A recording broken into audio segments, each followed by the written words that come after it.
में हमने बहुत कुछ बदल किया है। आज तक ट्रेडिशनल वे में हमने देखा है, हम केवल केमिकल्स फर्टिलाइजर में यूरिया और डीएपी, एनपीके का उपयोग करते थे और ये सालों तक चलता रहा, इंपोर्ट करते रहे और चलाता रहा। मोदी जी ने एक नया प्रयास किया, क्यों हम अल्टरनेट फर्टिलाइजर पर ना जाए, क्यों हम फर्टिलाइजर की इंपोर्ट डिपेंडेंसी को कम ना करें, क्यों हम देश में इंडिजिनियस फर्टिलाइजर प्लांट लगा के हमारी रिक्वायरमेंट हम ही क्यों न पूरा करें। इस दिशा में काम करते हुए एक पहल किया। देश में ब्रेन पावर और मैन पावर की कभी कमी नहीं थी, नहीं है। सवाल केवल इतना ही है कि उसको प्रोत्साहित करके उसको अपॉर्चुनिटी देना है। इंडिया का एक साइंटिस्ट विदेश में था और विदेश से साइंटिस्ट यहाँ आया, मोदी जी को मिला और उन्होंने नैनो फर्टिलाइजर के बारे में मोदी जी को बताया। मोदी जी ने कहा कि आप यहाँ रिसर्च नहीं कर सकते हैं, ये देश को आप कुछ नया नहीं दे सकते हैं। इस साइंटिस्ट ने देश में काम करना चालू करा और देश ने नैनो यूरिया का आविष्कार करा और नैनो डीएपी का आविष्कार करा। दुनिया में सबसे पहली बार इंडिजिनियस देश ने नैनो यूरिया बना लिया। 500 ml बोतल एक बैग को रिप्लेस करती है और ये बोतल को यूज करने के लिए ना आपको एक बैग लानी पड़ती है, आप वहां जाके आउटलेट पर जाके 500 ml की बोतल लेके आए, आपने आपके खेत में चले गए और उसको स्प्रे कर दिया। एक बैग आप जितना यूरिया लगाएंगे इतना एक कप बोतल स्प्रे से उसको पोषण मिल जाता है, यानी कि नाइट्रोजन मिल जाता है।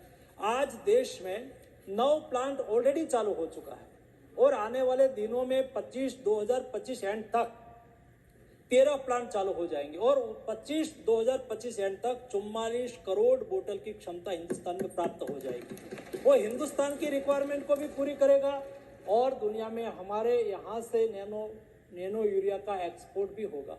वो गेम चेंजर है और इसलिए एक इकोसिस्टम क्रिएट करने की आवश्यकता होती है। इकोसिस्टम क्रिएट करने के लिए ड्रोन के द्वारा हम नैनो यूरिया का छिड़काव करें और उसके लिए आज विकसित भारत संकल्प यात्रा में गांव-गांव में किसान के सामने एक उसका प्रशिक्षण किया जाता है, डेमो किया जाता है। मैं परसों पंजाब गया था और परसों में जब पंजाब जा रहा था, रास्ते में रोड पर मैंने देखा एक किसान अपने खेत में ड्रोन से छिड़काव कर रहा था। मैंने ड्राइवर को कहा गाड़ी खड़ी करो, मैं किसान के पास चला गया।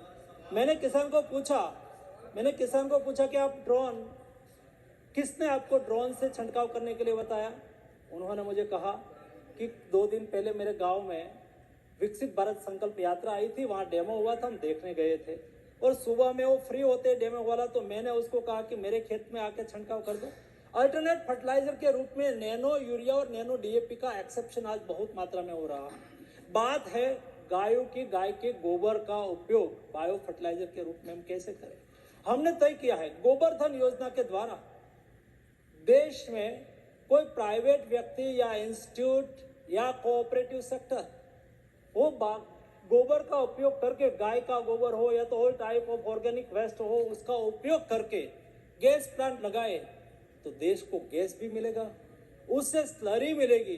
स्लरी को फर्टिलाइजर बना के बेचने के लिए भी हमने कोई भी ऐसा फर्टिलाइजर पैदा करेगा तो एमडीएस स्कीम चलाई है और मार्केट डेवलपमेंट स्कीम के द्वारा हम 1 किलो पर 1.5 रुपये सब्सिडी भी आज के दिन में हमने चालू कर दिया है।